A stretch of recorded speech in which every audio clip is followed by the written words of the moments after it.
బాలుడు చిలుకలు. ఒక చిన్న పిల్లవాడు సూర్యరశ్మితో నిండిన తోటలో నిలబడి ఉన్నాడు. సూర్యకిరణాలు దట్టమైన ఆపిల్ చెట్ల నుండి అతనిపై పడుతున్నాయి. ఆ పిల్లవాడు ఆపిల్ చెట్ల మధ్య ఆతృతగా ఉన్న రంగురంగుల చిలుకల గుంపును ఆశ్చర్యంగా చూస్తున్నాడు. అతను చెట్టు నుండి మెరిసే ఎర్రటి యాపిల్ను మెల్లగా తీసుకున్నాడు. అతని ముఖంపైన ఒక చిరునవ్వు, ఆకలితో ఉన్న చిలుకల పట్ల ప్రేమగా చూశాడు. అతని హృదయం ఆత్మీయభావంతో నిండిపోయింది.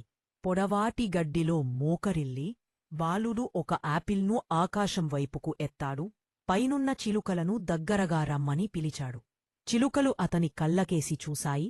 అతని చిరునవ్వు, కలుషితలేని అతని మనసును చిలుకలు అర్థం చేసుకున్నాయి. మెల్లగా రెక్కలు ఆడించుకుంటూ ఒక చిలుక అతని చేతికి సమీపంలో దిగింది. పిల్లవారు ఆపిల్ను సగానికి విరిచి చిలుకకు ఒక ముక్కను అందజేస్తాడు. మరిన్ని చిలుకలు ఒక్కొక్కటిగా క్రిందకి దూసుకోవచ్చాయి. అతను ఆపిల్లను పంచుకుంటున్నప్పుడు బాలుడి చుట్టూ గుమిగూడాయి. చిలుకలు తింటున్నప్పుడు అతని మనసు సంతోషంతో పరవళ్ళు తొక్కుతుంది. ఆనందంగా ఉన్న చిలుకలు ఎగిరిపోతున్నప్పుడు బాలుడు చేతులు ఊపుతాడు.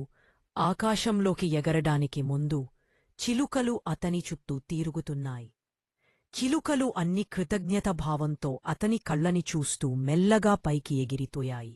అతను ఒంటరిగా నిలబడి నేలరాలుతున్న ఈకను పట్టుకున్నప్పుడు మెత్తగా నవ్వుతూ అతని గుండె నిండుగా ఉంది. మనసు తేలికగా హాయిగా అస్తమిస్తున్న సూర్యుడి వైపు కదిలాడు.